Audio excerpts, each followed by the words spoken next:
बेलापूर विधानसभेच्या उमेदवारीवरून भाजपमध्येच रस्सीखेच होताना दिसतेय। बेलापूर मतदारसंघावर संदीप नाईक यांनी दावा केलाय, तर बेलापूरचे भाजप आमदार मंदा म्हात्रे यांना त्यांनी आव्हान दिल्याचं दिसतंय। संदीप नाईक यांच्याकडून सोशल मीडियावर प्रचारालाही सुरुवात करण्यात आली आहे, त्यामुळे बेलापूर विधानसभेची उमेदवारी आता भाजपमध्ये नेमकी कुणाला मिळणार याविषयी चर्चा सुरू झाली आहे। तर बेलापूर विधानसभेच्या उमेदवारीवरून भाजप जो राज्यातला विधानसभेतला सगळ्यात मोठा पक्ष आहे त्यांच्यामध्येच रस्सीखेच पाहायला मिळते, कारण इकडच्या विद्यमान आमदार मंदा म्हात्रे यांना भाजपचे संदीप नाईक हे आव्हान देताना दिसून येत आहेत। त्यांनी आतापासूनच सोशल मीडियावर प्रचाराला सुरुवात केलेली आहे, त्यामुळे जोपर्यंत या विधानसभा निवडणुकीची घोषणा होते तोपर्यंत आता कोणाला उमेदवारी मिळणार याविषयी उत्सुकता निर्माण झाल्याचं पाहायला मिळते। बेलापूर विधानसभा निवडणुकीसाठी आतापासूनच कॉम्पिटिशन वाढलेलं आहे, शर्यत वाढल्याचं दिसून येत आहे, कारण या ठिकाणी एकीकडे आहेत भाजपच्या विद्यमान आमदार मंदा म्हात्रे, तर दुसरीकडे भाजपचे संदीप नाईक हे सुद्धा या जागेवर दावा करताना दिसत आहेत, या मतदारसंघावर दावा करताना दिसून येत आहेत। त्यामुळे बेलापूरचे भाजप आमदार मंदा म्हात्रेंना त्यांचं आव्हान असेल असं दिसतंय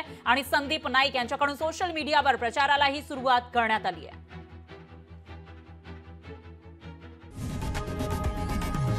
लोकशाही मराठी ऐका, पहा, जागरूक रहा।